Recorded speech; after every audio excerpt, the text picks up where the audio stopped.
Hello everyone and welcome to this episode of Andy's Shed Live. This is Series 15, episode number 6 for Sunday the 25th of February 2024.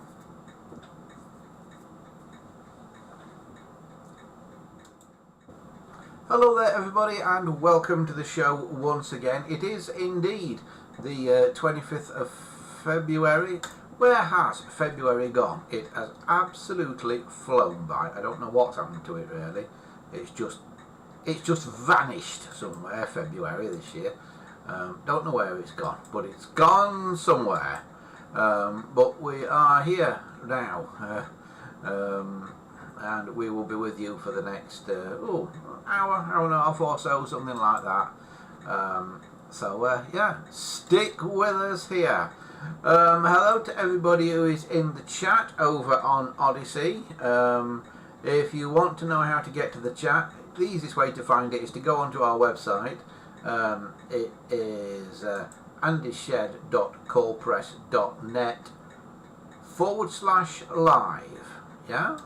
So andyshed.coldpress.net/live. So put the /live onto the end of that and you will find the page for the live stream, and if you look you'll find a link on that page that takes you just simply to the chat page. And who is with us in the chat tonight?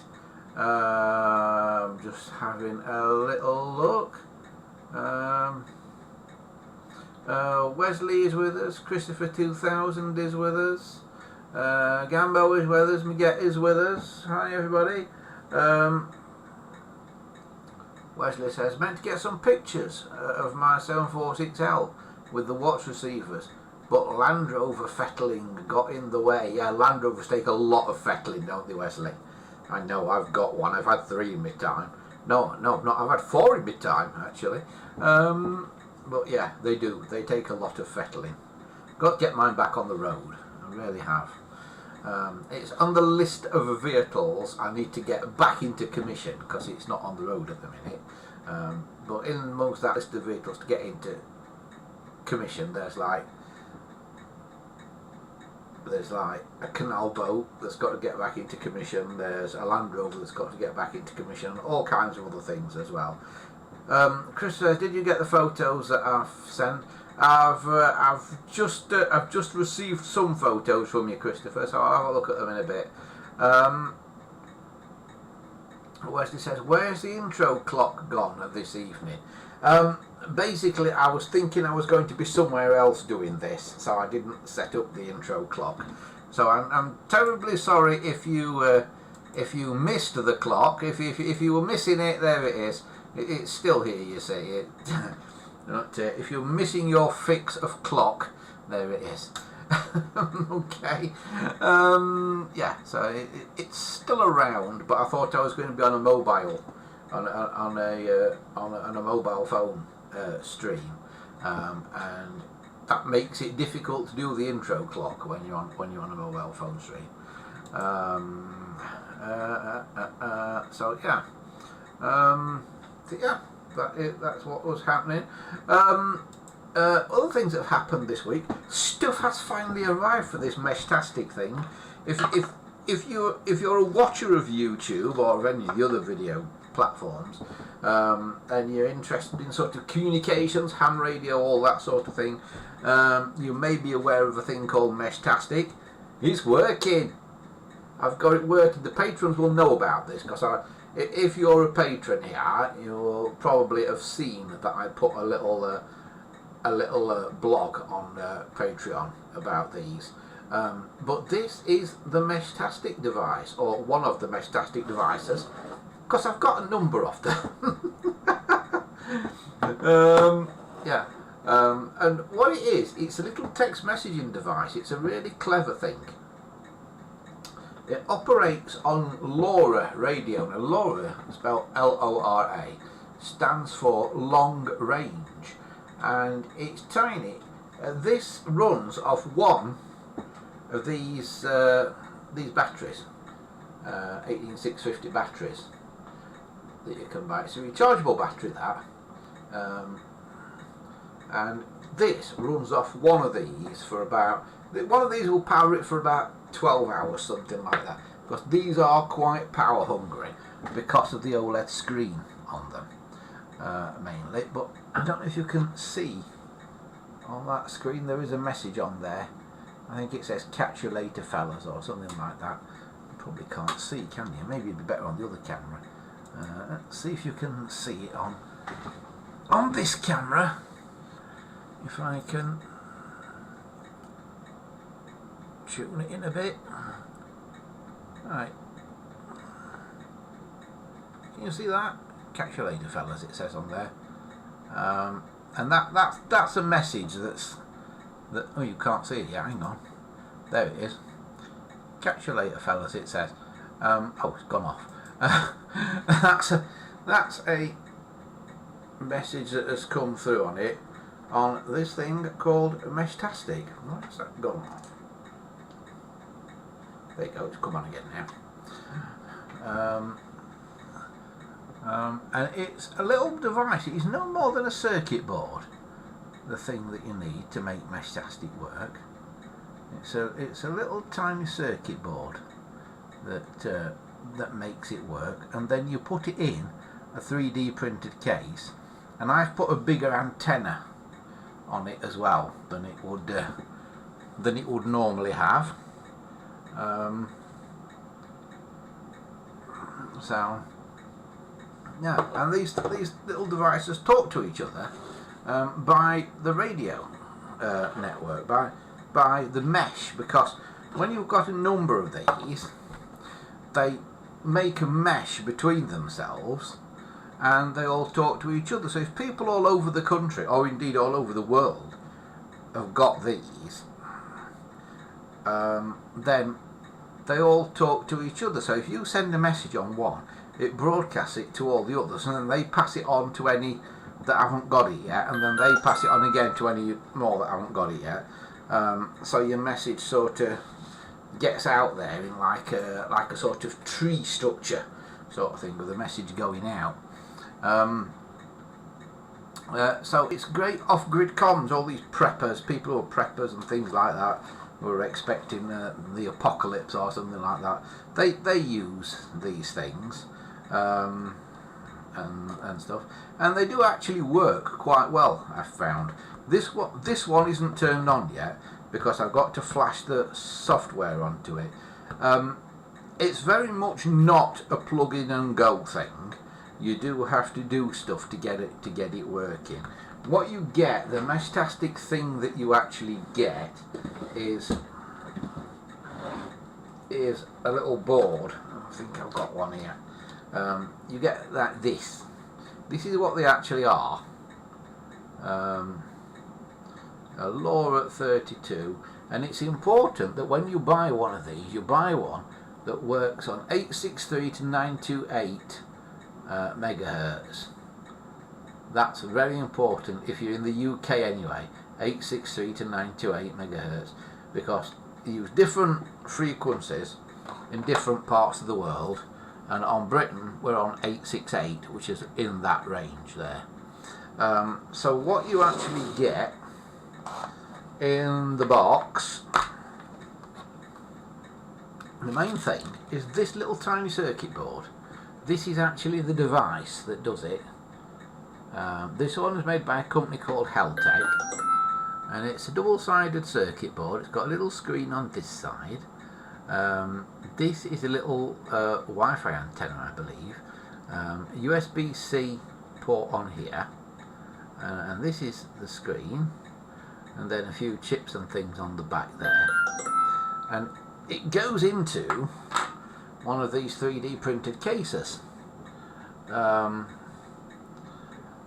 and then you can either plug it in by USB-C, which is that connector on the end there, so that's like that inside there, you see. So you plug it in either by USB-C, or on the back of the board there's a thing where you can get a little battery box and plug in to a socket on there, and then you can put one of these batteries inside it, so it can be totally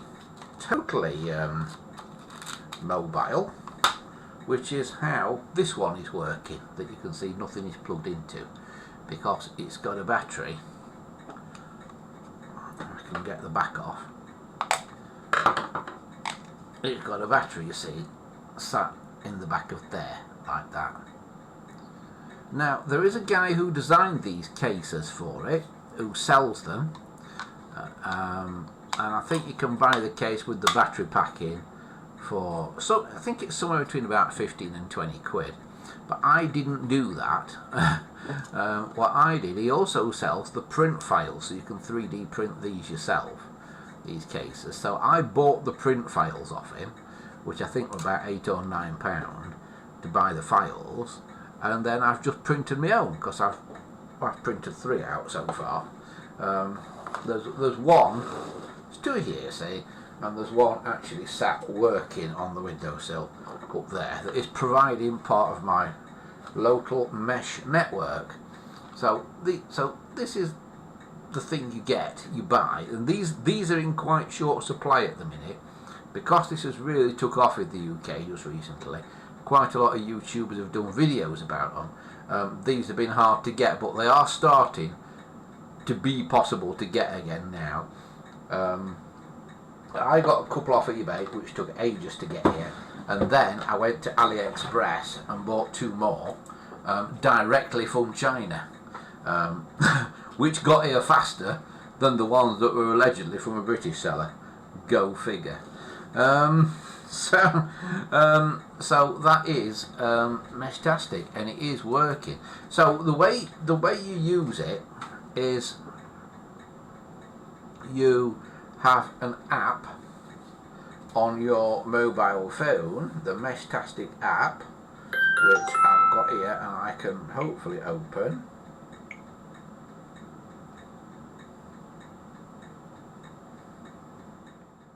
Oh, just let me send a message to somebody who sent me a message.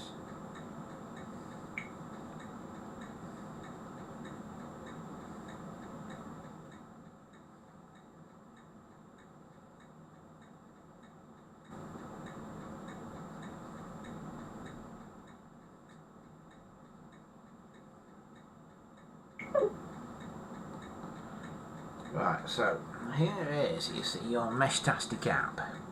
And can one see this? This is not going to show up very well on here. Phones never do. But there's an app here that is called Meshtastic. Hang on, let me get this on a different camera. That might have a chance of seeing it. Right. Oh, that's better, isn't it? And then you click that up there, and that will tell you if you're connected. And it says I'm Andy Shed 01 at Bolsover, and it says it is indeed connected to Andy Shed 01. Now Andy Shed 01 is the little Meshtastic box like this that's sat on the windowsill. I'm going to put this one to one side because this one's not complete yet. It needs the software flashing on it. Right, so this is 02, this one. This is Andy Shed 02. But sat on my windowsill is Andy Shed 01, which my phone is now connected to via Bluetooth. Now I can turn the telephone bit of my phone off. So the network of my phone, I can turn off the mobile data, I can turn off the calls, I can turn off the Wi-Fi. All I need is Bluetooth. So all you need is a Bluetooth device, which I've previously paired between this box and my phone. So now if I go into the open kind of frequency, which is what they call long fast on Meshtastic, this is where everybody chats. And I can put in a message here, so I can type in here, hello from the shed. Alright, this is paired not with this device here, but with a similar thing to this, one exactly like this, that's sat on the windowsill. The one on the windowsill is 01, which this phone is paired with at the minute. The one sat down here is 02, which I'm hoping 01 will send this message to. So if I just press send on this message, you will hopefully in a moment see it come up on here.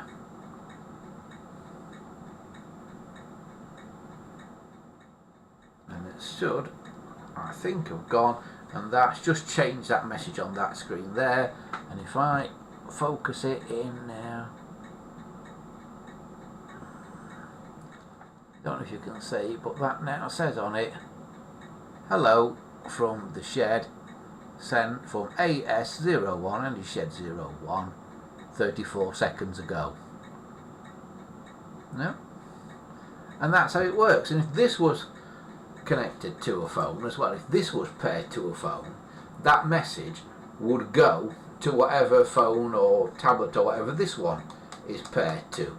So this could be down the road. Now what's amazing about Meshtastic is these little devices that only run on about 4 volts of power can send messages miles to each other. And I mean miles and miles and miles. And if you look back at some of the previous messages on this one that I've got here in front of me,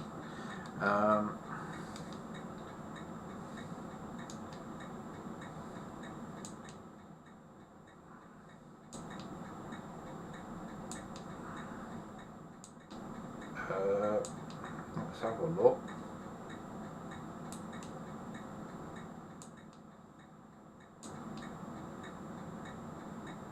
I mean, there's a ping from another station here. Right? If I hold it up to this other camera, there's a ping from another station here that has gone, I think it's 59.1 kilometres. This was a couple of days ago. So this was just a ping. You can set these to ping a message out every so often, just to sort of say I'm here to everybody else on the network. And this guy is it Nettlesham, it says at the top there, which is 59.1 kilometres away. So this box, or a box like this, has sent a message to this box over nearly 60 kilometres.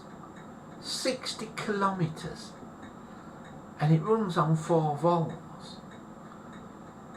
It's just unbelievable how far it goes. It really is an incredible piece of technology. Now, there are a few caveats to it, to them going that far. Basically, it has to be line of sight.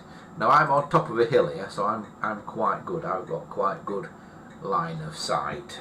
You can go with bits of things in the way, maybe a few trees and things in the way, if you've not got line of sight too much or anything, but the distance your messages go will be greatly reduced. But you'll still go maybe 2 or 3 miles. So yeah, it's really good. It's really good. And the beauty of it is you can build this. I think the thing inside, the little circuit board, costs about £20. I put a bigger antenna on than what they come with, a better antenna, so it works better. I think that costs £15, so you're up to £35 so far. The box, well, once you've got the files to print the case, what the case costs, a couple of quid maybe to print, and then the battery, that's another £3 or £4. So for less than 50 quid you can make one of these devices. And So it's a way for people to kind of get into ham radio without having all the expense of ham radio, and you don't have to be licensed to have one of these either, because it sends so little traffic, because it's text messages and it's on a frequency that is just dedicated to this. You do not have to have a ham radio license to have one of these. But if you're going to get a Meshtastic device, depending on where you live in the country, I would say get two, so you can send messages to each other, and you can see how they go from one device onto another.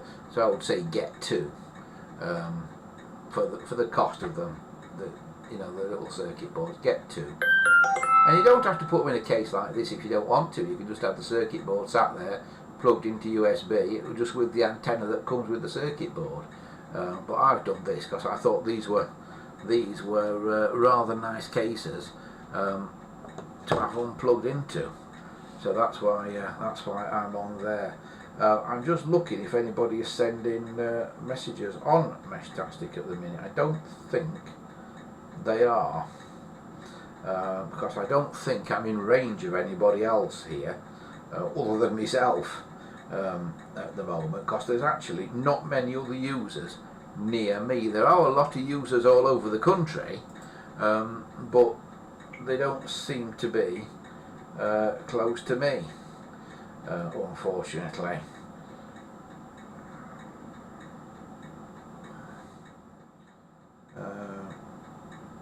Oh, it's telling me I am now live on my channel. Right, okay.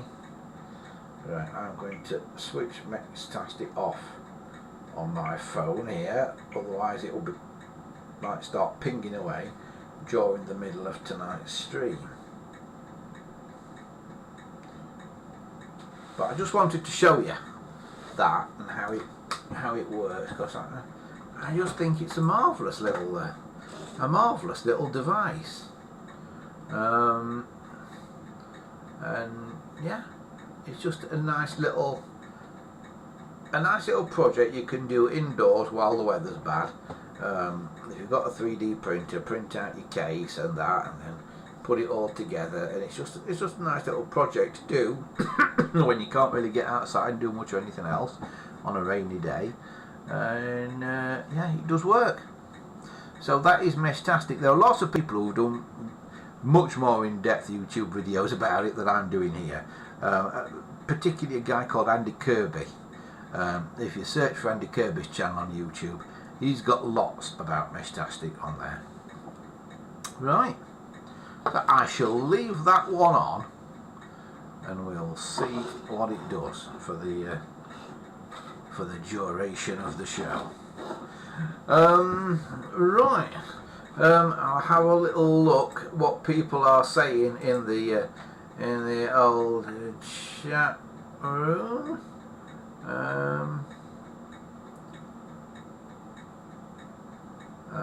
Just having a look. Looks like Dominic's joined us.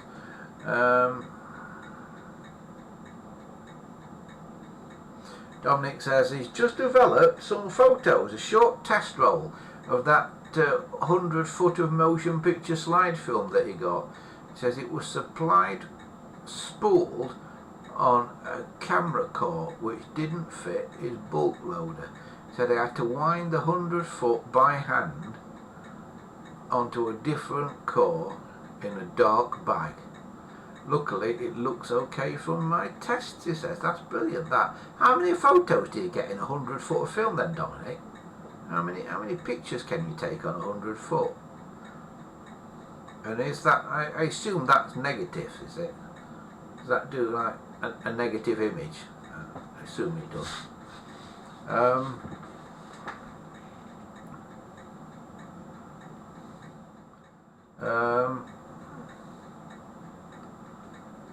It says, yeah, the test shots look okay of some flowers around the corner from me. It says they've got them hanging up to dry now. Oh, you've got the dark room and that set up then, have you, Dominic? Yeah. It says this metastatic thing is very impressive. I wonder if it would be useful in remote locations. Well, yeah, that's kind of what I originally got it for, Dominic. Because my day job is dog walking. There is one particular place where we go and walk dogs fairly regularly, where there is no mobile phone service. So if anything happened to you while you were there, there'd be no mobile phone service out. But if I can go there with one of these little devices and put another one up on top of a hill or something nearby, which the one that I've got in my hand can transmit to, and then the one on top of the hill can maybe transmit back to here, then I can raise the alarm if there's something wrong. So that is exactly what they are for, really. For doing stuff like that in remote locations.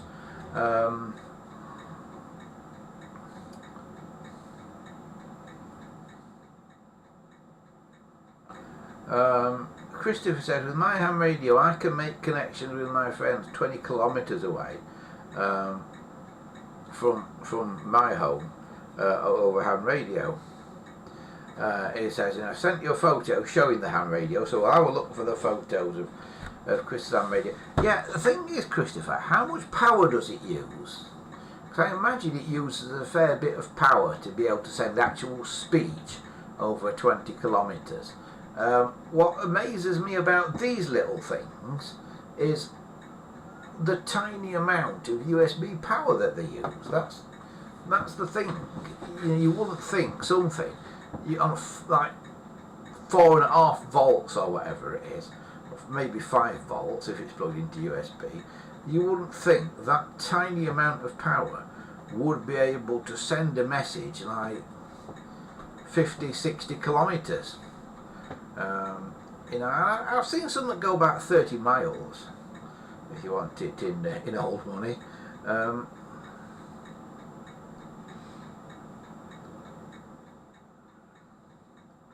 Dominic says positives. 100 feet gets you about 18 36 exposure rolls and works out more than half the price of a normal roll of slide film at the moment. So it's positives. So are you saying this movie film you've got, Dominic, is a positive print? Is that what you're saying? It's like it makes a positive print, not a negative print. That's interesting. So it's half the price of a roll of slide film. Yeah, I've not used film in a camera for years. I bet it's 20 years since I put a roll of film in a camera. Christopher says his ham radio runs for 14 hours on a battery. That then, is it, Christopher? Well, how much power is it using though? That's my question. Let's have a look, see if we can find Christopher's photos that he's just sent in. My apologies for this taking a bit of doing, but I've just literally sort of 10 minutes ago received them, so I've got to find them myself on my computer at the moment. But we'll get there.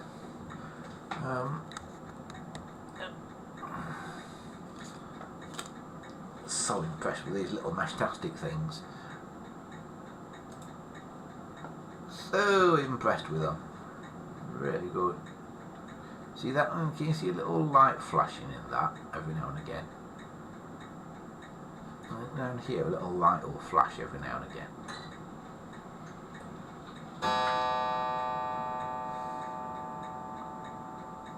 I can see it doing it here, but I think because of the camera shutter speed you can't see it on there. Oh, there you go, there it is, look, you can see it now. Just for a few flashes there.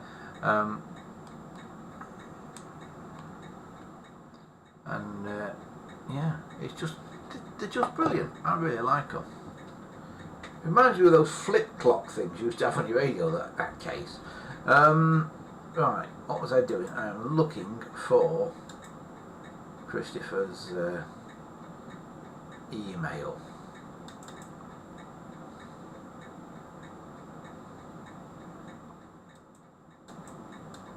'27th.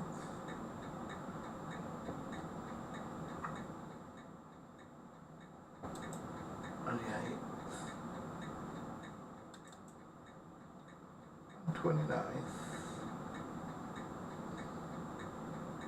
Tuesday, Wednesday and Thursday then. Right, where is... Oh, it looks like Gambo sent me an email as well. Where is Christopher's email?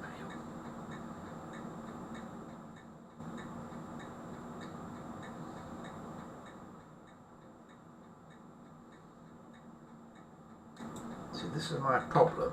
I get so many emails, most of which are spam, that the ones that I actually want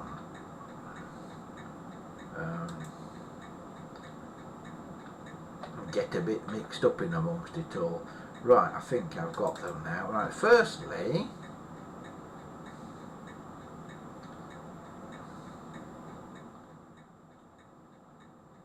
we've got railway handsets.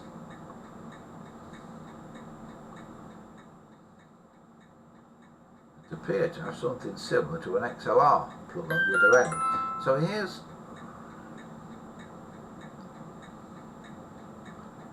Why have we only got...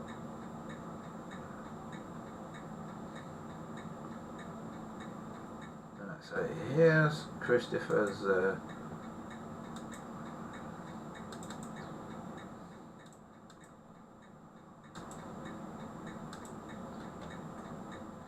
here's the handsets that Christopher's got. These are railway handsets, I assume off a train or something.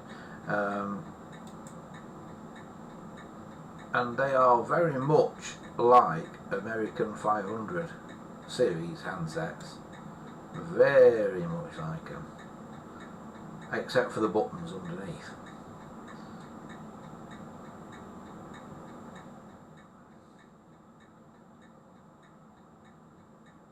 Well, they appear to have got something very similar, but not exactly the same as an XLR connector on the end of one.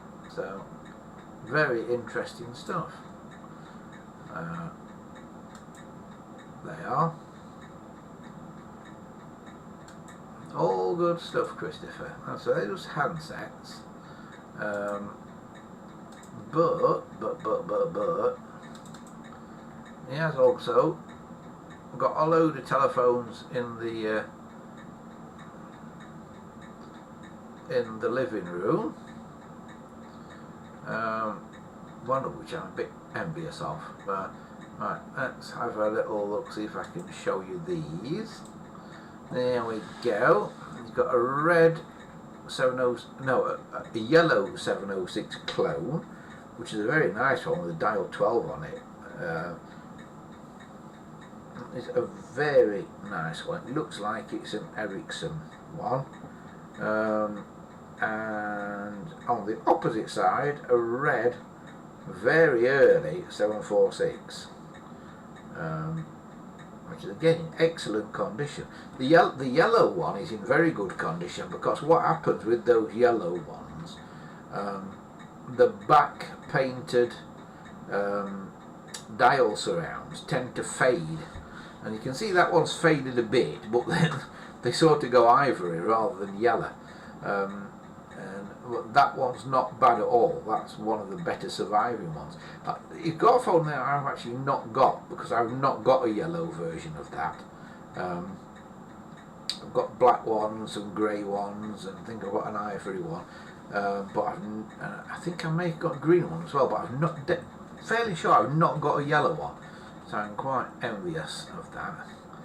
And then of course there's looks like what is it, Luigi from Super Mario? Is it from Super Mario games or something? I don't know. I'm not very good at my computer games, but that's the phone as well. I'm kind of assuming. And if we look underneath the phones, here's the 746L. from 1968. This is the red one, the red 746. And this is an Ericsson N1900A66, which is an unusual sub-variant.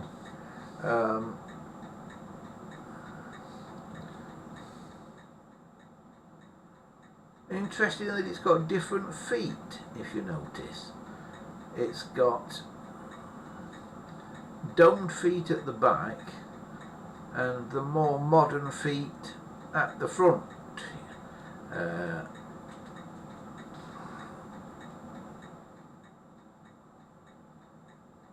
So that's interesting. I wonder if that was a war phone at some point in its life.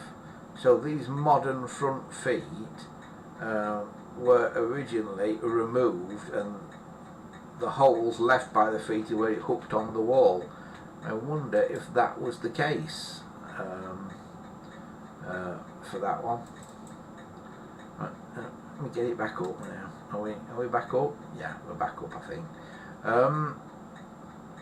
So yeah, that is a very nice phone. That yellow one, I do like that. Right, let me see if I can press the right button now. Get back to me. There we go. Yeah, very good. Now, what else has he sent me? He has also sent me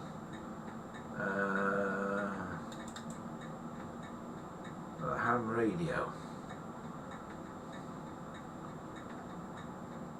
with an emergency battery in it. So you see, so here is the emergency battery for the radio that Chris is on about.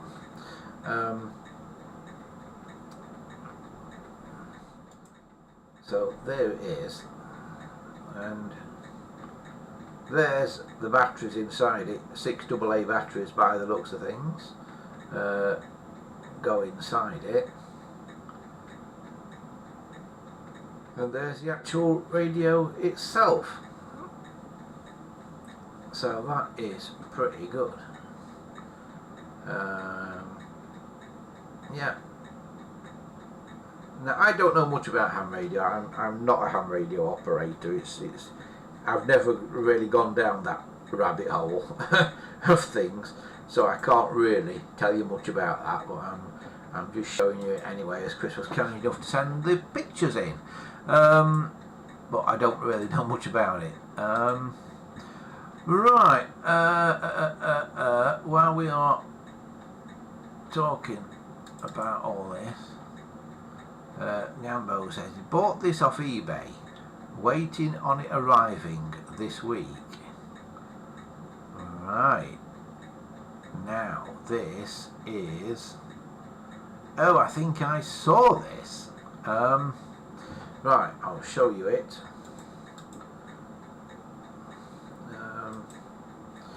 Here we go.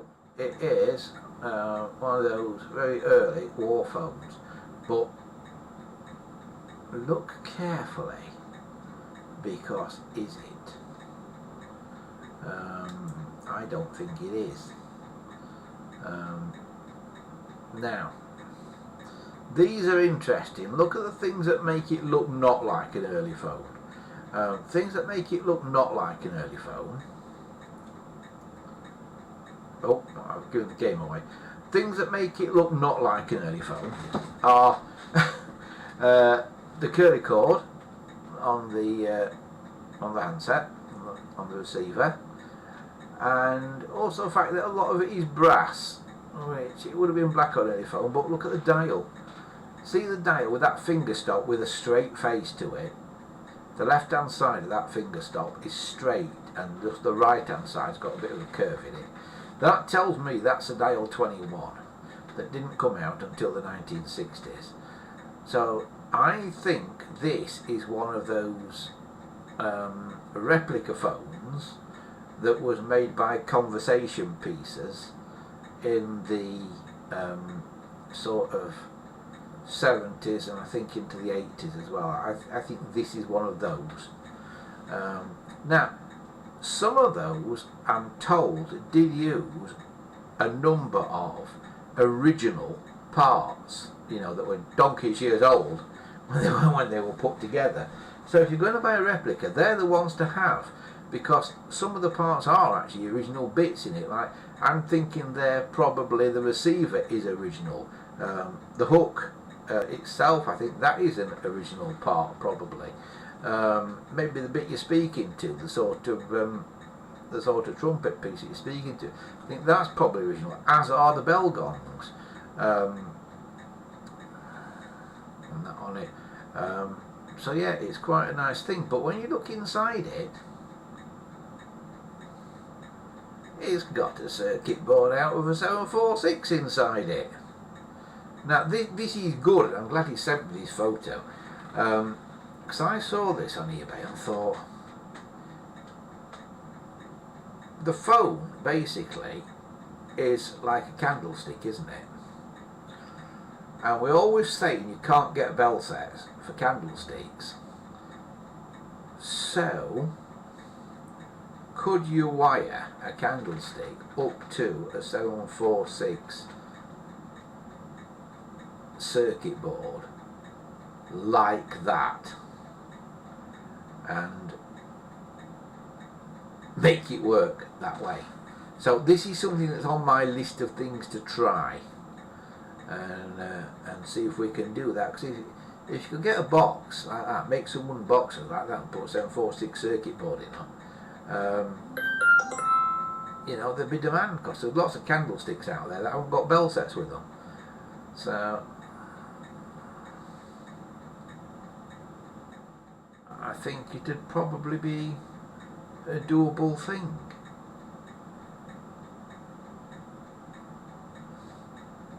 But I saw this and nearly put a bid on it, because I thought, well, it's such an interesting thing, but then promptly forgot. So I'm glad Gambo's actually got it.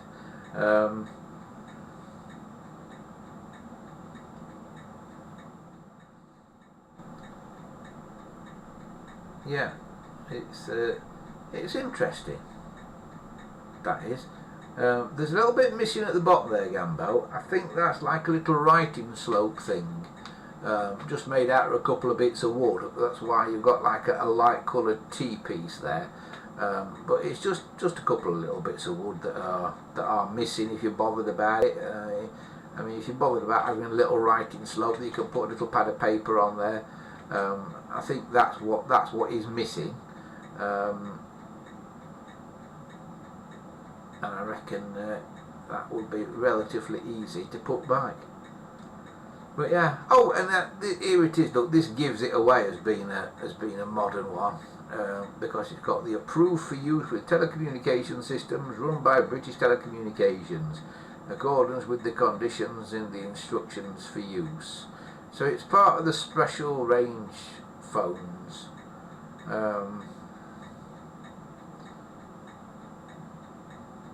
From the early 80s, I think. But it's an interesting thing, that is. You know, like I say, I very nearly put a bid on it. That I just thought it was interesting. That, yeah. Looking forward to it arriving, that Gambo. It's an interesting one. I'll be interested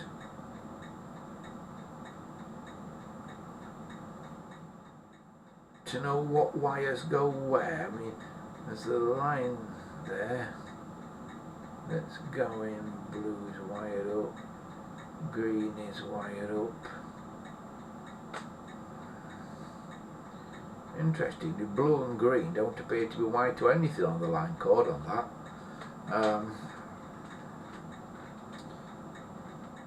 That is interesting how that's been done.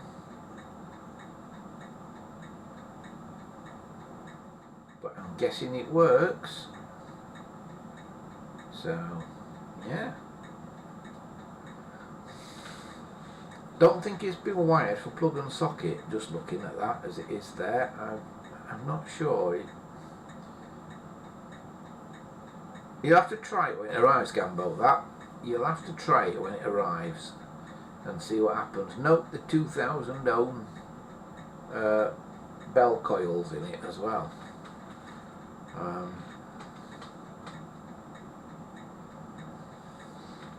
Yeah, very interesting. Oh, I like it a lot. That very unusual. Delete a bit more of my spam while I'm here.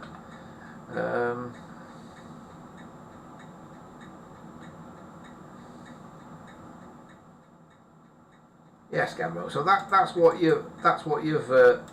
you've bought is a early 80s very good replica, about as good as they get, of a phone from the 1920s perhaps. But yeah, so it's as good as they get. When you think they were using some of the original parts probably, that at that stage would have been 60 years old. So not that old at the time when it was made, but yeah. So you can't get a better replica than one that uses some original parts in it, can you? Really, so yeah, I think that's a good buy, that Gambo. I like it, that. Don't normally do replicas, but in that case, and because it's from the 80s, it's kind of old anyway, isn't it? So it's got its own history to it, even from the 80s.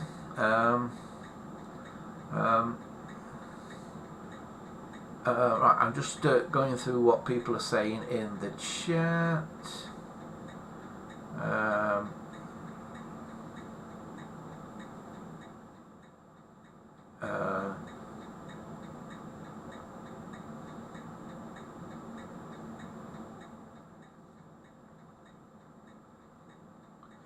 Dominic says, did the 500 series equivalents normally have a push button in the same place as the 700 series ones? Do you mean handsets, Dominic, or actual phones? I don't think the 500 series generally had push buttons on the top.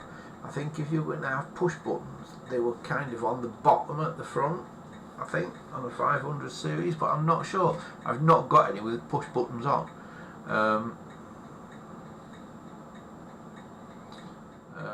Dominic also says, is that a special range phone in the middle of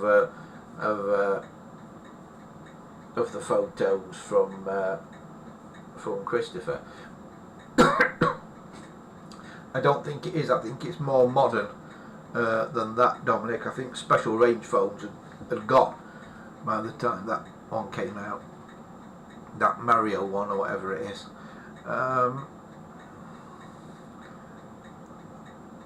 Christopher says, I use my ham radio for train spotting to pick up the train radio for the trains. That's a good idea.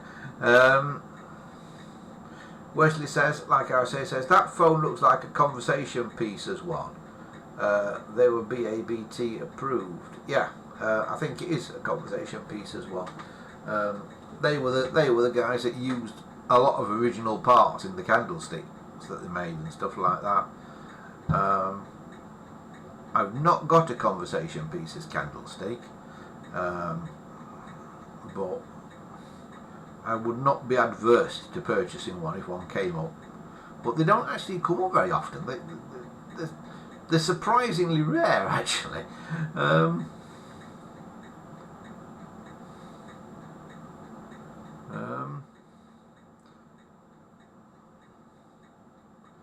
Gambo says there's no white plug on that phone as far as you know, so we'll try and look at putting one on.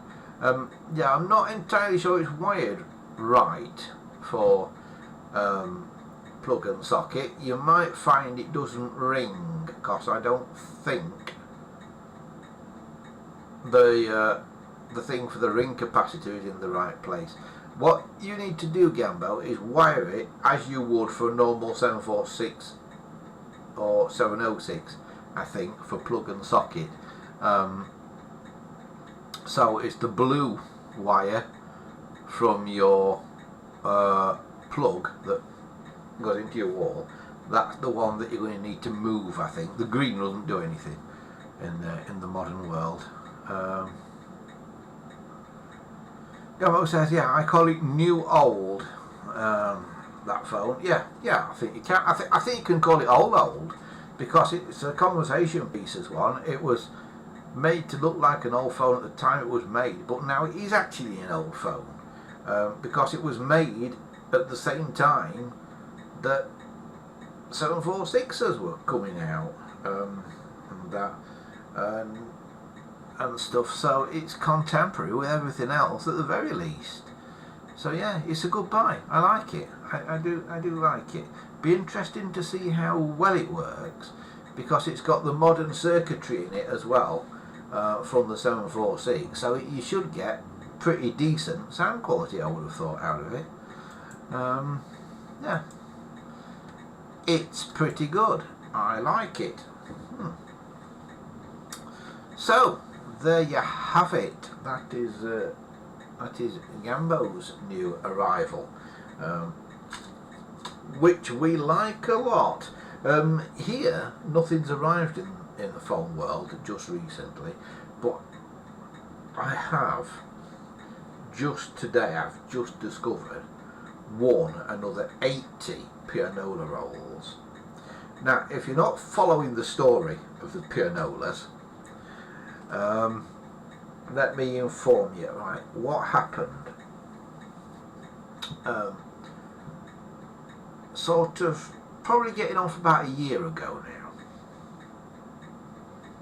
One day I thought it'd be nice to have a pianola in the radio studio because then if musicians come in they can play it, but also if non-musicians are in, you can put the paper rolls to it. It's an interesting piece of old-fashioned tech that plays music. And so I bought one. I think I paid 70 quid for it. And it came with a load of rolls and stuff, and it worked surprisingly well when it got here. I had to have it delivered by a specialist piano mover because it was too heavy for me to move. But it arrived at the radio studio and it was brilliant. Yeah, it was a bit sticky, some of the keys and that, but we freed it all off and that and gave it a clean up and it works reasonably well. And then I was on the lookout for more rolls, for more tunes for it, and a friend of mine called Michael, who has a business sort of buying and selling antiques and stuff, I knew he'd got a pianola sat on his loading bay that had been sat on the loading bay at his rented unit, his kind of lock-up unit, since pre-pandemic. So since about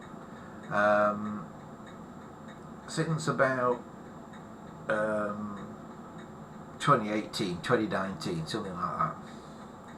So this pianola had been sat there and I knew it had a load of rolls with it. I said to Michael, can I buy the rolls off you? And he said, yeah, you can buy the rolls.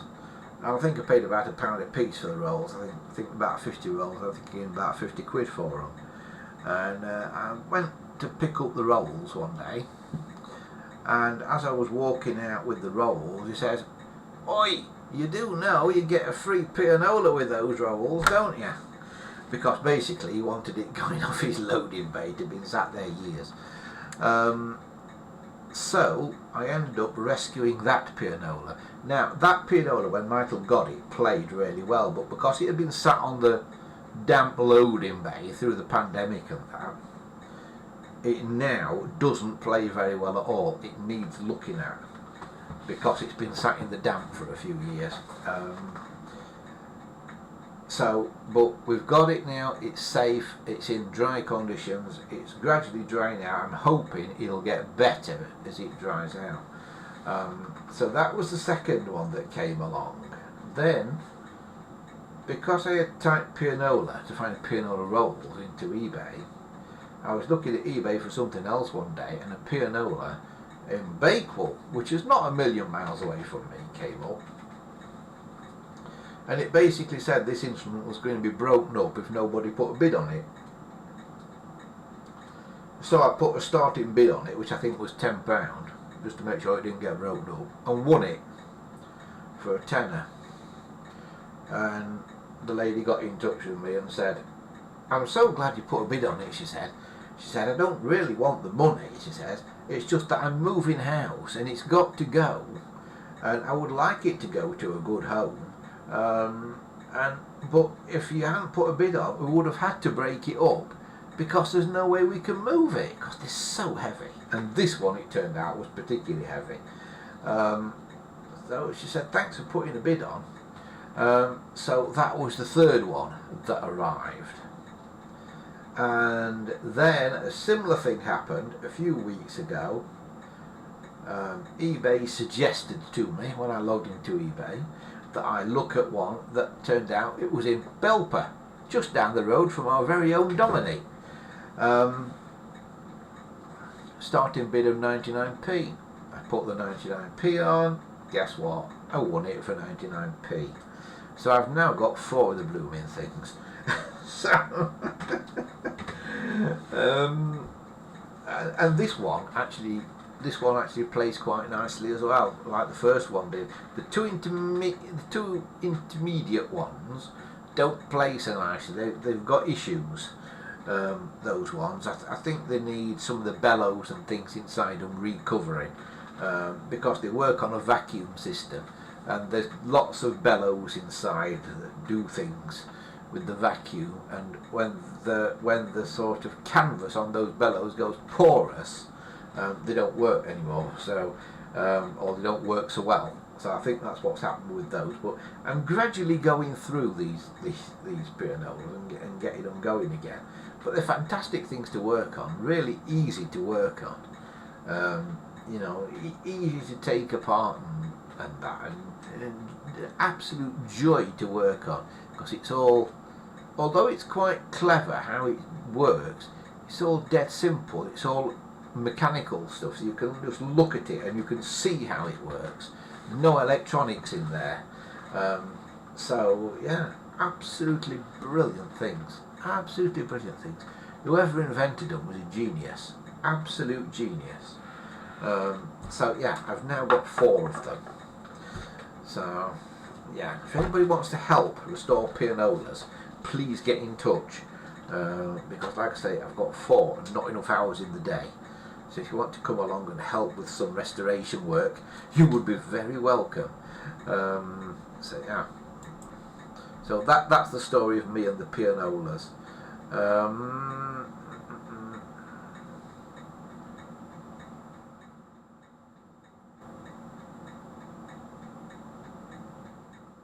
Oh, apparently that thing that we thought was a Special Rangers phone in the middle of Chris's photographs, Luigi the plumber, it says that's a lamp, not a phone. Ah, right, okay. It's still good though.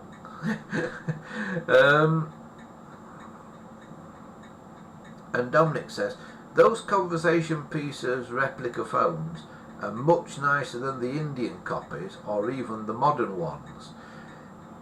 In general, I would say yes, although I did get an Indian candlestick phone some time ago now, and it kind of came to me by accident with some other things, and it's surprisingly good. It's like a Indian copy of like a telephone 150 or telephone number 1, and it's exact. Everything about it is dead right. It's like it's a perfect replica, you know, apart from the wires on it, which are modern wires, but everything else about it is exactly the same. I was gobsmacked, and because it is so I'll let the clock finish chiming.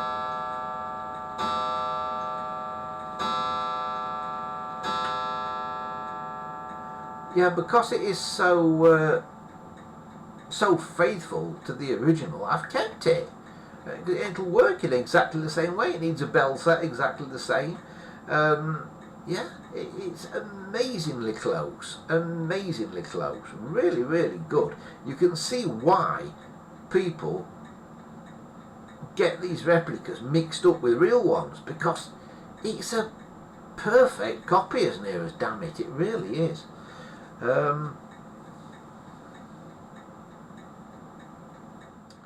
Wesley says conversation pieces became telephone lines of Gloucester, who were still trading, I believe, but now only online, and the shop is long closed. I always wanted to go there, but never got the opportunity. Telephone lines, I believe, is still trading. Don't know if they've got a unit in an antique centre somewhere. I don't know about that. Or is that somebody else? That might be somebody else. But yeah, conversation pieces. Dominic says 99p. Have you got photos of the most recent piano find?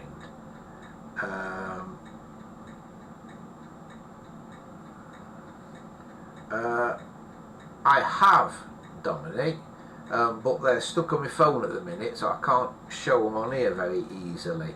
But I will do a Patreon thing about it, and I think you are on Patreon, aren't you, Dominic? So I will do a Patreon doodah about it. I'll do a Patreon blog about the latest piano. Anybody who wants to join up on Patreon, by the way, it's about £1 a month, and all the money goes back into me producing these shows and that, and trying to keep them as ad-free as I possibly can as well, because there's nothing more annoying than the YouTube ads these days. If you want to join us on Patreon, just £1 a month basically. www.patreon.com/Andy Shed is the place you need to go. And if you're a patron already, of course, that's the place to go to read the blog entries and that. And I say I will put one on about the latest player piano arrival after the show tonight. So I will stick one on there for you.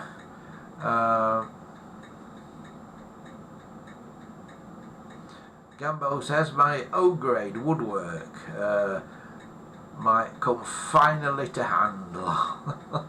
Yeah, I could do with somebody who can at least do a bit of woodwork. Yeah.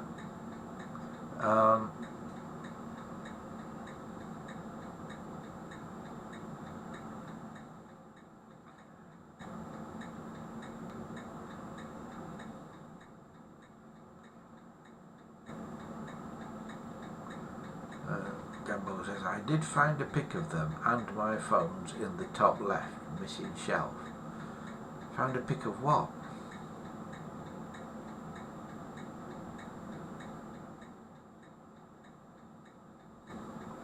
Wesley says, regarding the antique centre, I think thinks that's somebody else, not telephone lines. Thinks he knows who I mean. Yeah, I think it's somebody in this part of the world, somebody in the north, isn't it? In fact, I believe the guy who I'm talking about may be a silent viewer on here, because I think he has messaged me and asked me stuff in the past. So if it's you who restores old telephones and has an antique centre, drop me a comment or something after the show, or drop me a line after the show. Because I'm terribly sorry, but I've forgotten your name, and I have spoken to you in the past. But then again, I speak to so many people, and I am just terrible at remembering stuff. Just absolutely terrible.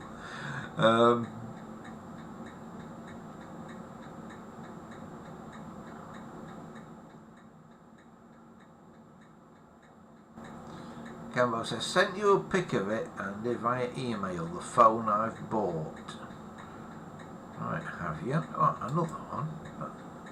Hang on, let's have a little look now. Internet. Then, right, I'm looking.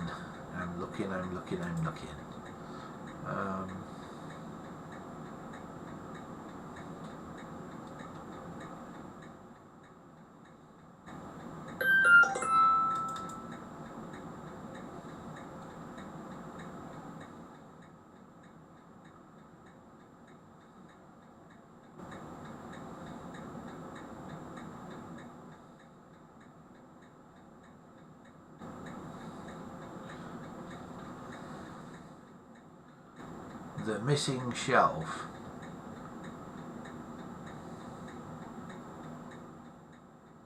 Yes, there's the missing shelf in that peak. Yeah, that.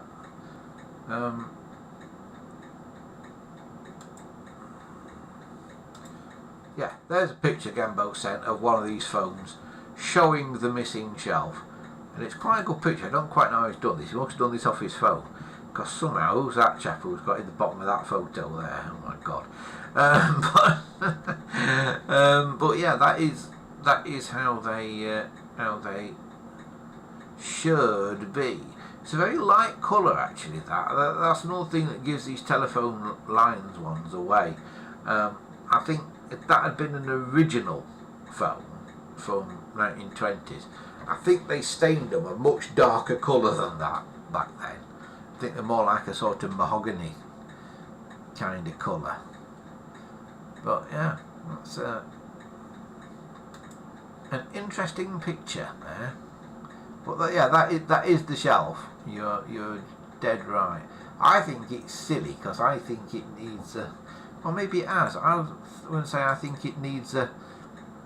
It needs a little rest at the bottom so your things don't slide off the shelf. But I think it has got a little rest across the bottom, hasn't it? Looking at it, yeah. But yeah, that'd be great to have on your wall. Why do modern wall phones not come with a thing you can put a pad of paper on and a pen attached to them? They ought to, didn't they? In fact, you could make backboards like that to fit to like a 711 or a 741, so you had got a thing for, because you always want a pad and paper near a phone, don't you? Yeah, you do.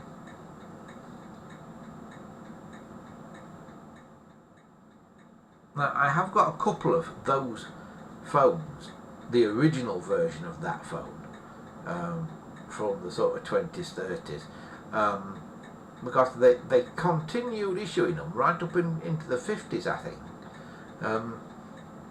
You know, refurbished ones. But it's just the phone, it's just the box, so it's not got the wall plaque and the little shelf underneath. And I've got a couple of them that were used in his shop, that had been turned into an intercom and used in his shop.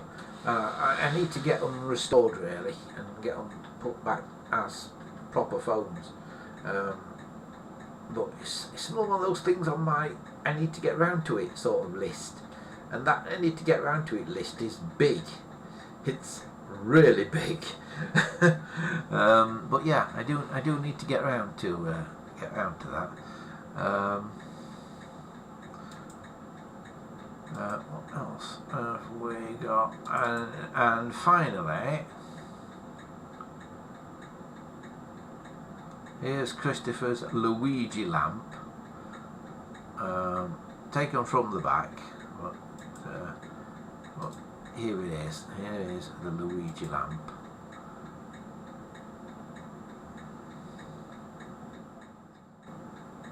It's got lines across his hat. Almost like it's 3D printed, that. Oh, it's got lines across his hat. Yeah.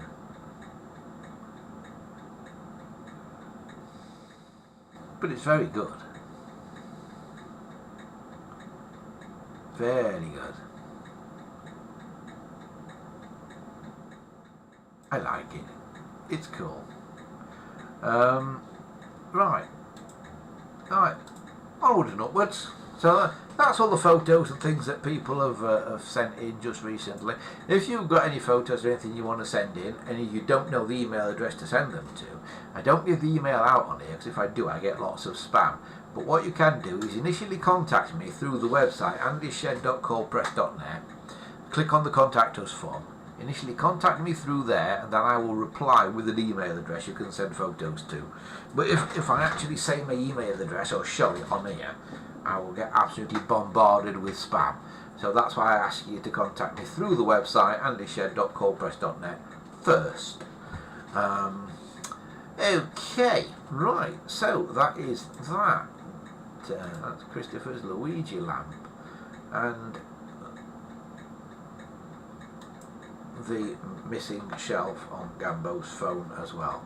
Yeah, I think it'll be interesting when it arrives, that one, Gambo. Be a good phone, that. I like it a lot. That one. Right, I'm just deleting spam. So much spam. It's unreal how much spam I get. So, yeah, that is basically the size of it. That is what's been going on this week. So everybody's been buying telephones this week while I've been messing around with Meshtastic all week, you see. So yeah, not much happened in the telephone world here. I've still got pretty much what I had got. What I was going to do tonight, I was going to start assembling the bits of phone that we're making out of all bits of different things. I was going to start assembling this tonight, but I need to go up into the loft to do that because all the bits that I might need for it are up in the loft. So we're going to make this. I think we're going to make this into a red wall phone. I think that's what we're going to try and do with this. So stay tuned for that in a future episode. What have I just dropped on the floor? Oh, I know what I just dropped. And I am still repairing these things. There are so many of these that are coming in broken across there. Can you see the crack in it? Yeah? It's really common for trim phone handsets to break across there, and I've got about 80 to repair, which I've done about half so far, I think. So yeah, so all sorts of stuff going on, and we've got old clocks and things. You can probably hear it ticking in the background. Can you hear that ticking?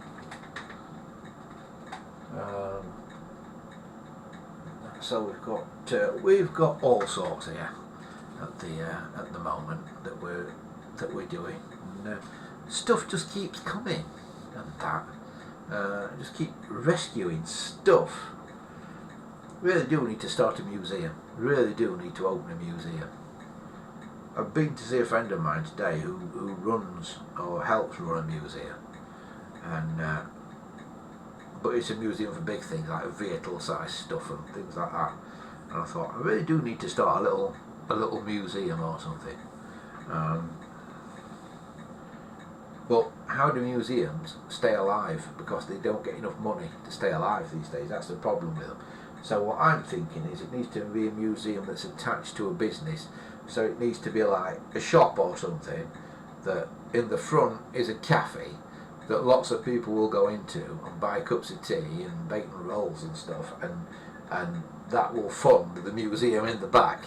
That's kind of what I'm thinking of.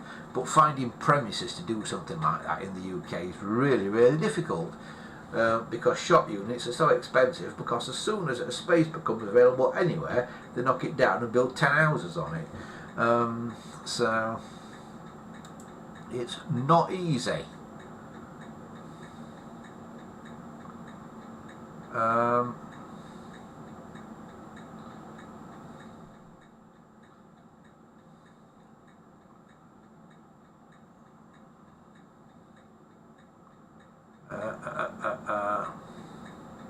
Dominic says, Princess, my parents Staffy, had an operation recently at the vet's. She had to have some teeth removed. Oh, yes, I walk a dog that's had that as well, Dominic. I walk a husky called Winter, who has had that exact same thing.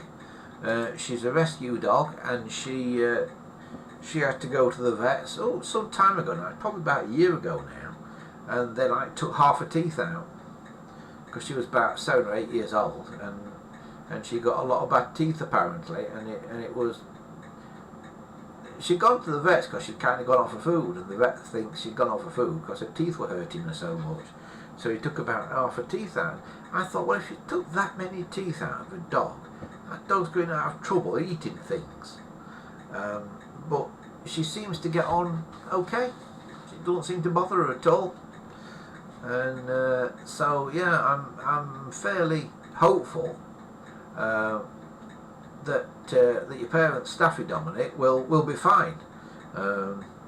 Even if it had a lot of teeth out, it doesn't seem to affect them massively. You know, so I'm fairly hopeful that Princess will be fine.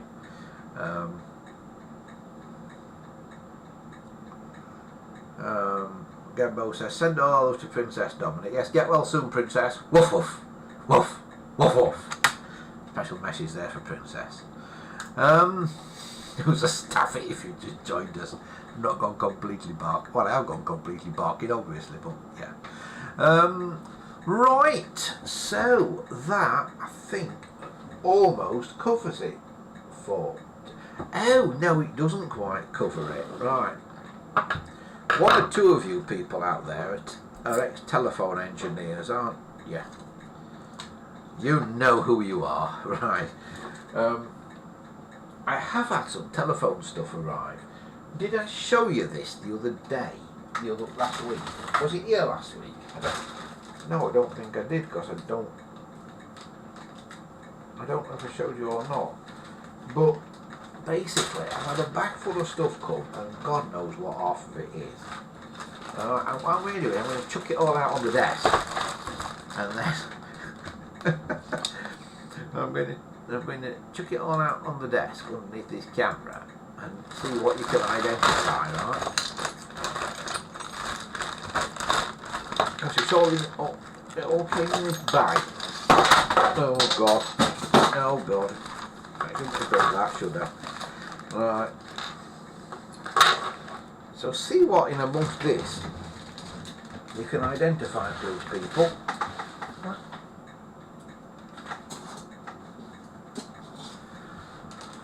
Right. Stop me when we get to something exciting. Right. So, things that we've got. Well, we've got some of these for a start. These are always handy. I think you're going to be wanting one of these, aren't you, Gambo? Put on your new phone. So we've got one or two of them. And that. And what I really bought it for was this little key. Because this little key is triangular in the end. And I've got a telephone that's a bit like a 300 series phone, but it's made out of metal and it's bigger, the casing, and it's one of these sealed telephones for use where you can't have sparks, like down coal mines and places like that. And to open it up, you need a triangular key, but I think the triangles on the phone are bigger than that triangle, so I don't think this key will fit. I don't know. I've not tried it yet because I've not unpacked the phone from where it is. But that's a triangular key. But what is that a triangular key for? Does anybody know? Is it even telephone related? This is a little box spanner. I don't know if this is GPO or not. I can't see anything on it, but as you can see, it's a little box spanner. But whether... Oh, I think it has got something written on it.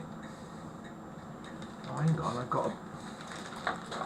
Well, I had on here, got a bit of sandpaper, but I've just buried it under all this pile of stuff. I think it's there. Right, it has got something written on it. If I can rub a bit of the rust off, I might see something there.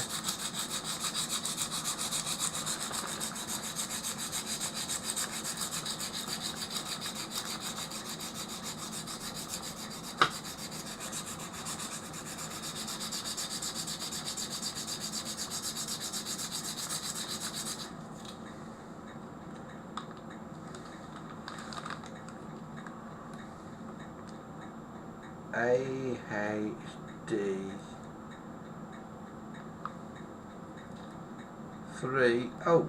3 something 3 GPL, I think.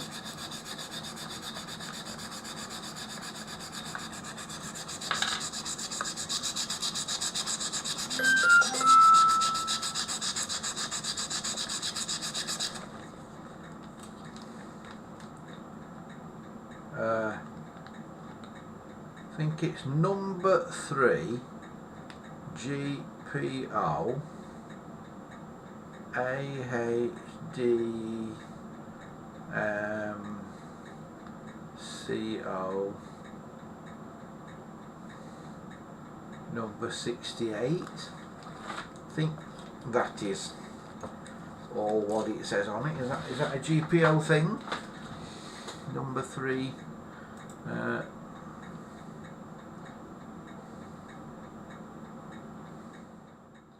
Right, what it says, I spy a cab key, and he also says frame block crimping tool. Right. So it's a cabinet key and a frame block crimping tool, he says. Right, hang on, let me go back to this. So I think this is a genuine GPO thing, because if I can put this under the camera up close, it does indeed, doesn't it say? Top row there, number 3 GPO AHDMCO 1968, I think it says. So that is a genuine GPO thing, right?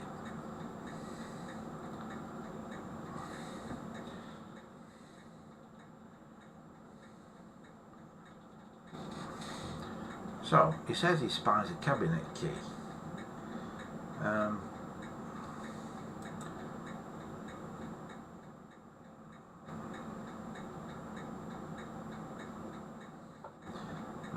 It says the leads with the red and black 90 jacks look like the old Spirant Hawk leads, but usable on other meters. Yeah, I think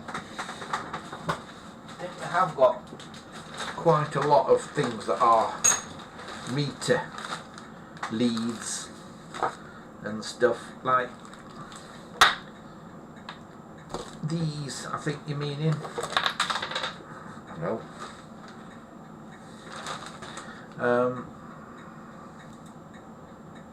Yeah, these I think are the ones that you're meaning, aren't they, Wesley?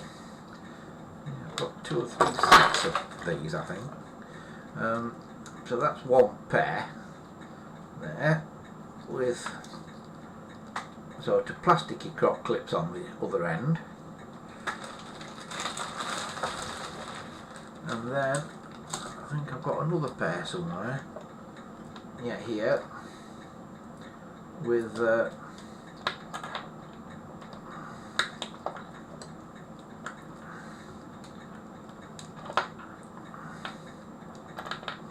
yeah, so this is another set, you see, same thing there, with what in my mind are much better quality crop clips on the end of that one.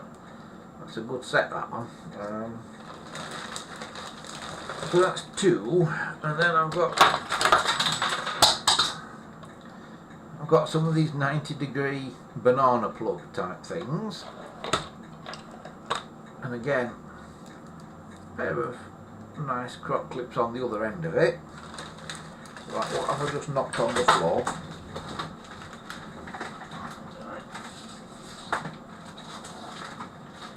Right. One of the things I've knocked on the floor here is well, that's a crop clip. We know what that is. That's just a crop clip on its own. Nice. You can never have too many of those. But what's this, Wesley?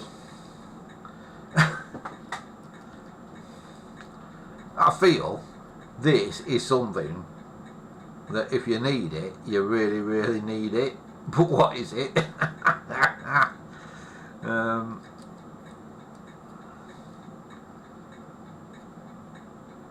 What's leading me astray with this, it's really naff quality. It doesn't feel like something the GPO would have used, because it feels like it would have broken on day one, because it's really crap quality. the plastic is really thin and bendy and that on it. But any ideas on that one?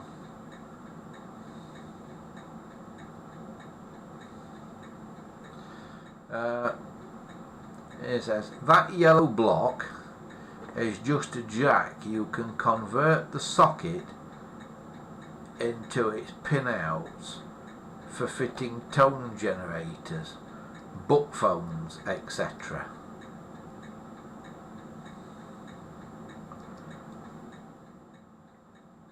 Right, so are we saying this somehow goes into a socket?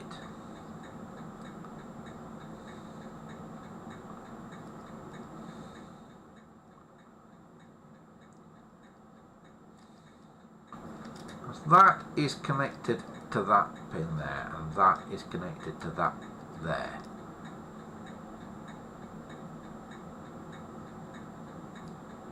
But I'm not seeing how it goes into a socket, that. If anybody...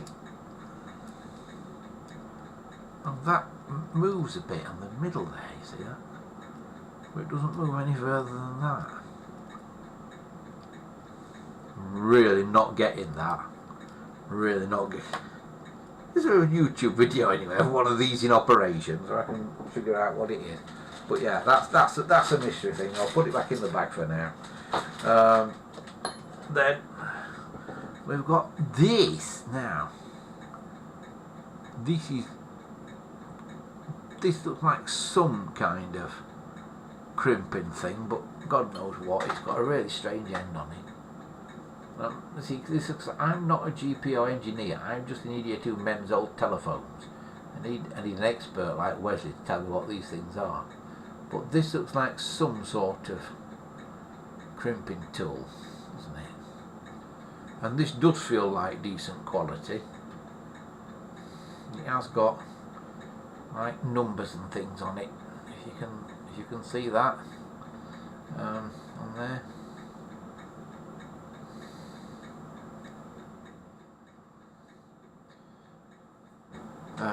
So yeah, what is that then? That. I need to go and have a look at the chat, see what people are saying. Well, it says, no, I was reading the other yellow block.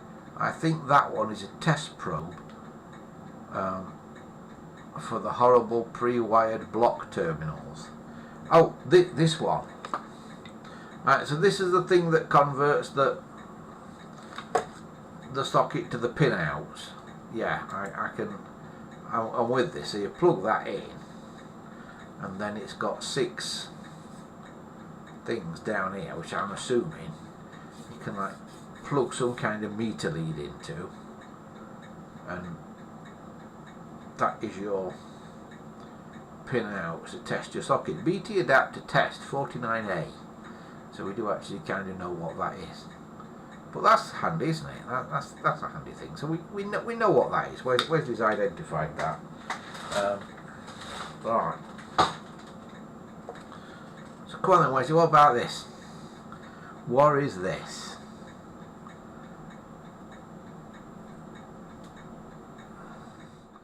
Some kind of little crimpy thing, I think, but I've got no idea what it would crimp.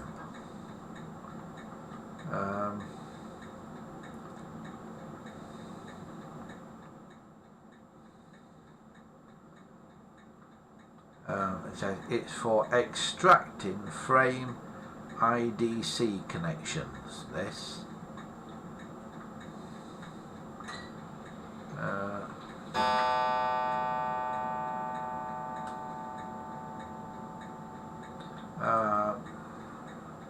Yes, I can see how it would work. That it would fit over a wire and then pull it out. Yeah, I'm with you with that one, Wesley. Yeah. Right, what we got here?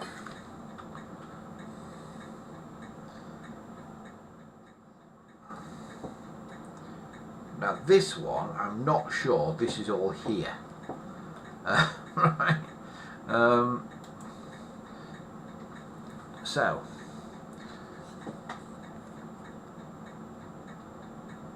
here's the end of it. it's some kind of push down tool, isn't it? There's one. It's quite heavy as well, this. And I'm thinking there's a bit missing out of here, because it looks like this should have something folded into it, penknife style, you know, flip out, that isn't there anymore. So I'm thinking there's a bit of something. It says removal on here and it pointing up here, so I think there should be a little hook thing there to remove whatever you've crimped on with that. Inserter wire 8A, that's what this is. It's a wire inserter, but what does it insert your wire into? Is that some kind of frame in an exchange or something that inserts a wire into? That one.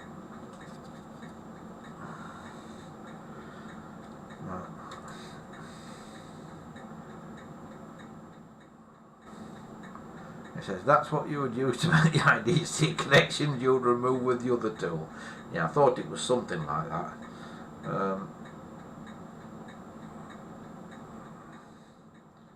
But again, it's quite a thing. Right, okay.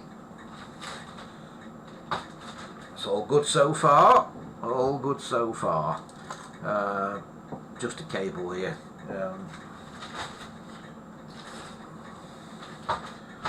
Right. Then we've got a number of what are basically just test sockety things, as far as I can ascertain.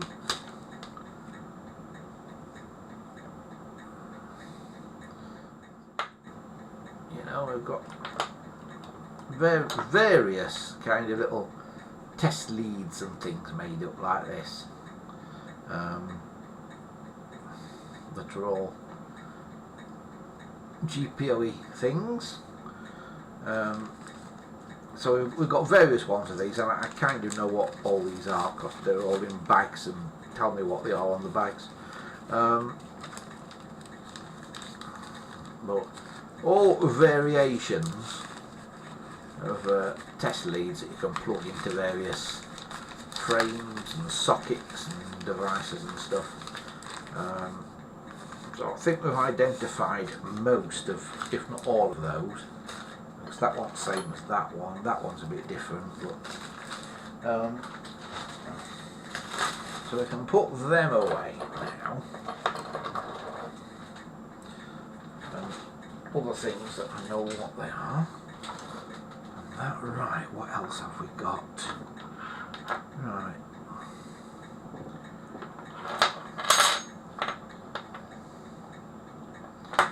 We've got this lead again. It's got one straight and one 90-degree connector on the end that goes to these.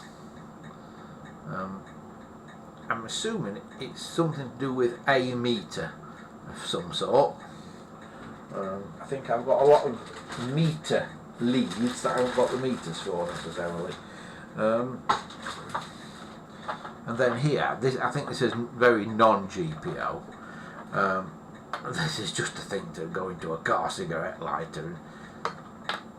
It feels a bit crappy to be GPO, this, but then it plugs into something so you can get 12 volts into like a laptop or something like that. I don't think this is GPO related though. It doesn't feel good enough quality to have been something that the GPO would have bought. We've got a really dinky little spanner. I don't know if this actually says GPO on it anyway. Let's have a little clean up of it.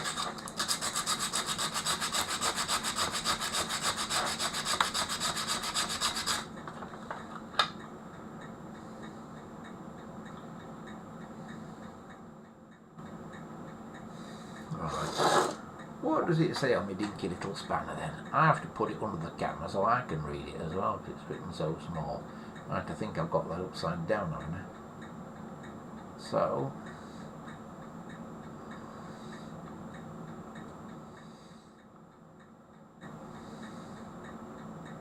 what does that say? Can anybody read that? It does say GPO, doesn't it? It says, the first bit I can't read. Is it WR something, GPO something something something? So it's definitely a GPO spanner. That a dinky little spanner. So yeah, GPO spanner.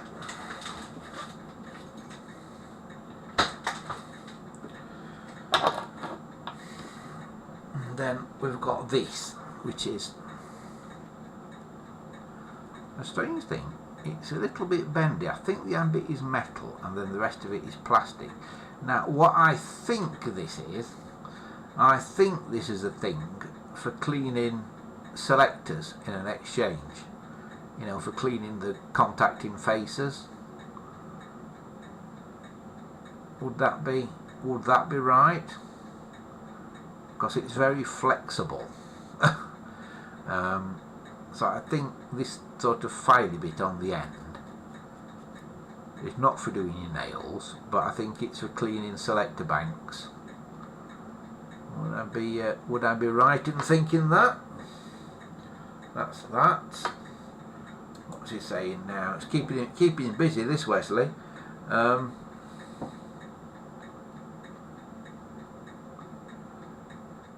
It says, I don't think there is a cab key, now I see closer.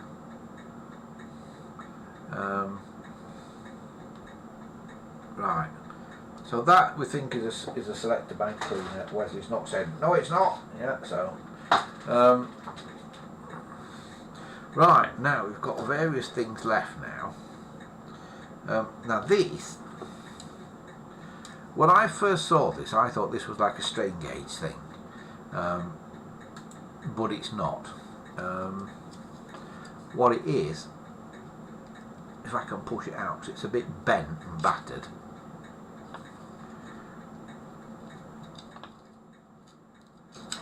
What it is, I believe, what it is bent. It really does need this box straightened out. But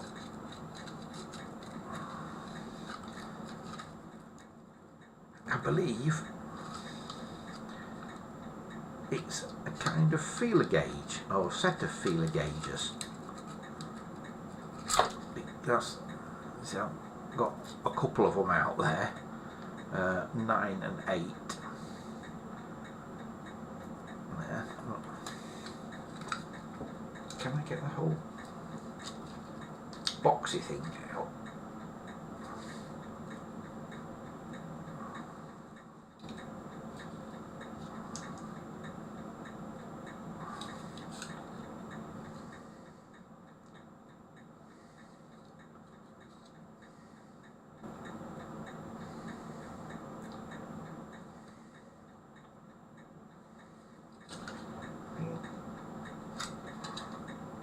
Oh yeah, got them out. Yeah. Right. So yeah, this is a set of feeler gauges. I'm hoping it's a full set. I've not had them all out yet to have a look, but I'm fairly hopeful that is a full set. Is that going any easier? That way up now. I better put it in the way up it was.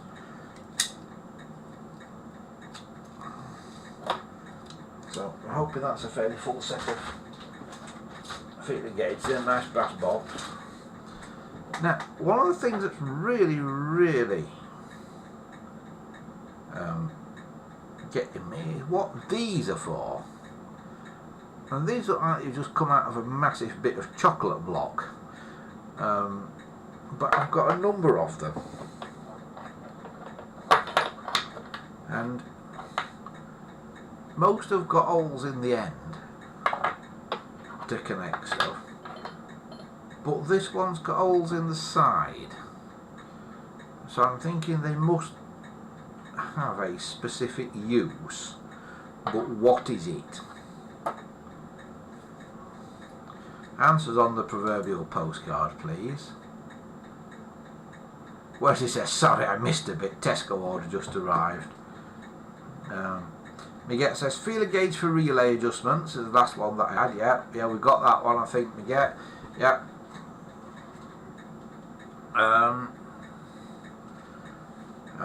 So what are these, Wesley, then? It's like I say, we've got these that look like they're just out of a bit of chocolate block. You know, the brass insert out of a piece of giant electrical chocolate block. Which these ones on the end could be. But this one's got the entries on the side. You see, like that, not on the ends. So I'm now thinking they are something very specific for some specific task. So any ideas what they are, other than bits of brass with screws tapped into them?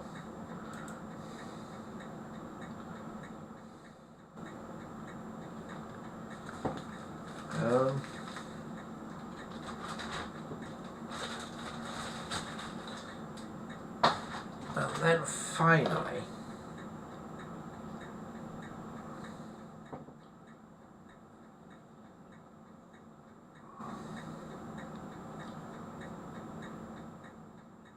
we've got all kinds of other oddball things that are keys to open something, I'm sure. But what they open is anybody's guess.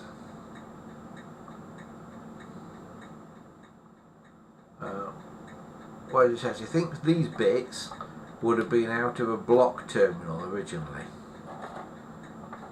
Yeah, that's what I was thinking. But, yeah, right, we'll put them away then. We'll say they are out of a bit of block terminal. So now, the only thing we've got remaining now is these three, what I'm going to call keys of some description. Now these two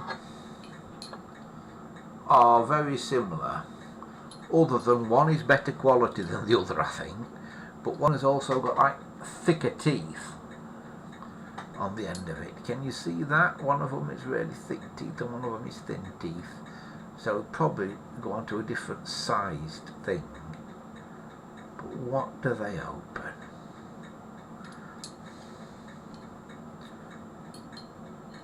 They don't look like a pair. Well, there might be a pair out of a set. There might be.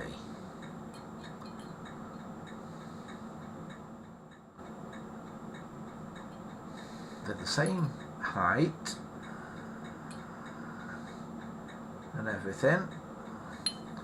As I say, on the end, if you imagine some round thing going up between these three prongs, one of them's got thinner prongs, so the round thing in the middle could be bigger than on the other one. And then finally we've got this, which is, you hold this bit, I assume, and rotate that like that. And that whole lot goes round, but it's got this thing in the end if it goes over some fancy thing. So what is that, do we think?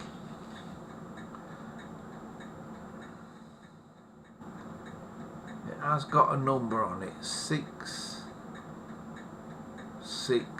something 86, I think, or it could be 98 something 99 if it's that way up.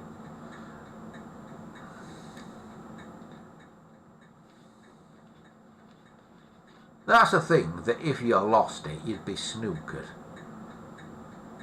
Because that obviously does something important, but what does it do?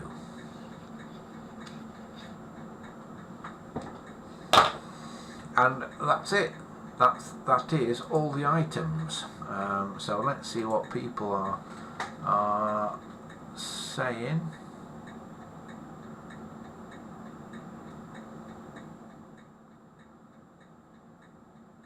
It says, what does the end of the key on your right look like? The one currently on the desk. Right, which one are we talking about there, Wesley? Are we... Right, are we talking about the pair of or the one on its own? Let's get it in focus, shall we? That'll help, wouldn't it?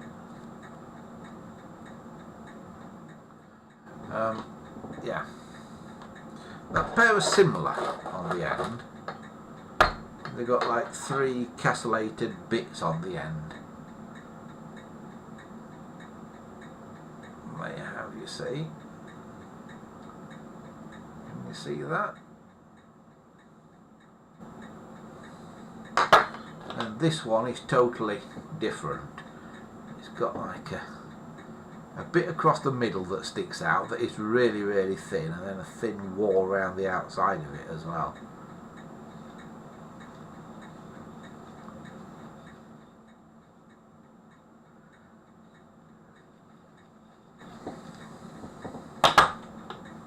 Then we can all go home when we've done this. Pat ourselves on the back.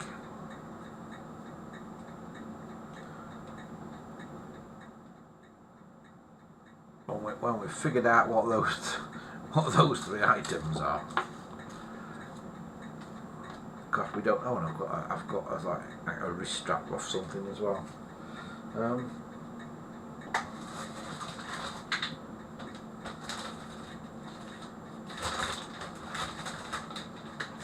Just thought it was a bag of oddball thing. Like I say, I really bought it for that triangular key, which I think is not big enough for what I wanted to open. So these are the last 3 items, Wesley. These 3 T-key things. I think he's gone. I think we've overworked him and he's disappeared. Or maybe he's looking it up in the encyclopedia of British telephone bits. So those 2 are similar. That one's completely different. Answers on the proverbial postcard, please. If anybody out there is watching this after the event and knows what any of these are, then do get in touch with me. You can get in touch via the website and click on the contact us thing. You'll find the website at andyshed.colepress.net as ever. That's andyshed.colepress.net. Right, we'll have a little look back.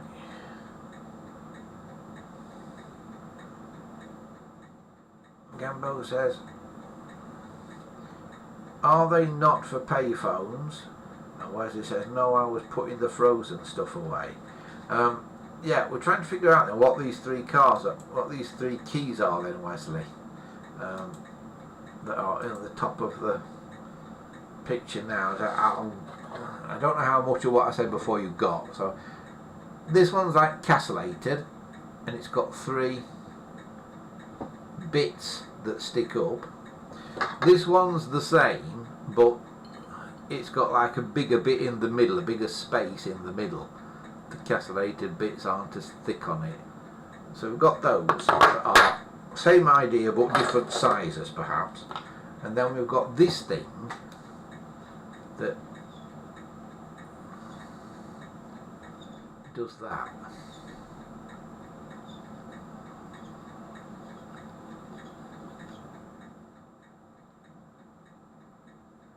Now I think that might be a thing for undoing cabinets or doing up cabinets or something.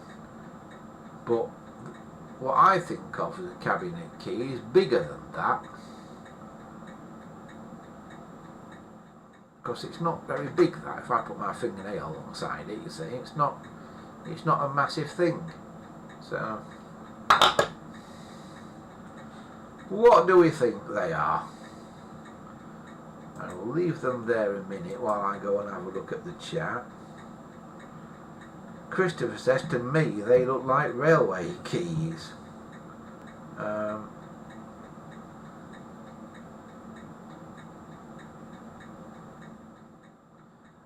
Wesley says they could be something to do with. Gambo said, are they not for payphones? And Wesley says it could well be, Gambo. There were dedicated payphone engineers when I was on. I wonder if they are for payphones. I do have an old, well, it's a renter set that I've got here, not actually a proper payphone. Yeah, I'll investigate that then, Gambo. You've given me a direction anyway. Christopher says they look like railway keys. I know what you mean, Christopher, but I don't think they are. Yeah, but we'll come back to this next week when we might have found out what they are.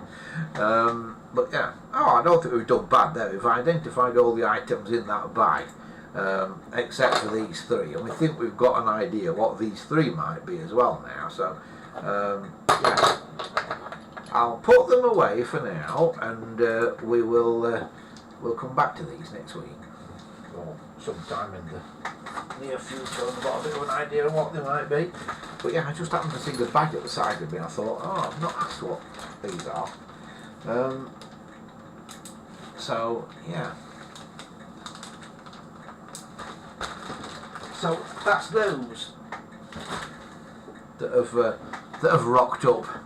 But that really is all that's rocked up just recently. There's not been a massive number of things arrive recently. I'm just having a look what my thing is saying. Yeah, there was a message 117 hours ago. This Mestastic thing got a ping from 109 kilometres away. 109 kilometres. How on earth did it get a ping from 109 kilometres away? How on earth did it do that?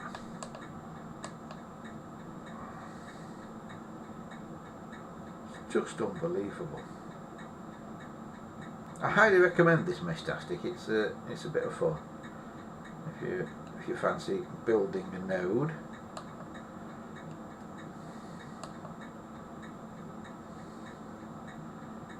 But yeah, it's good.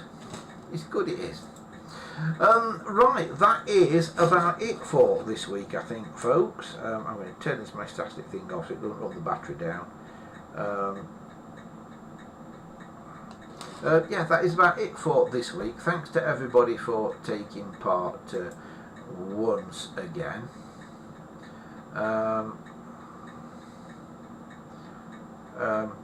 Wesley says, going back to all these keys and things, he said there are also things like TPON cabinets. I never worked on them, so wouldn't know. Ordinary PCP cabs would be triangular, a bit like a bigger meter key. Yeah, I think that's what I want for getting in this phone as well, Wesley. Telephone over passive optical networks, futuristic in its time, but prevented subs getting ADSL as the copper E side was not present. Miguel says catch you all next week, as does Gambo. Says great show. Thanks very much, Gambo. Thanks Miguel. Thanks to everybody. Thanks to Wesley for doing the bulk of the identification there. Yeah, we will see you all next time. Meanwhile, if you do get on Mestastic and you find nodes AS01 and AS02, they're me probably, so say hello. And but for me, for now, until next time, have a fantastic week ahead, everybody, and we will see you very, very soon. Bye for now.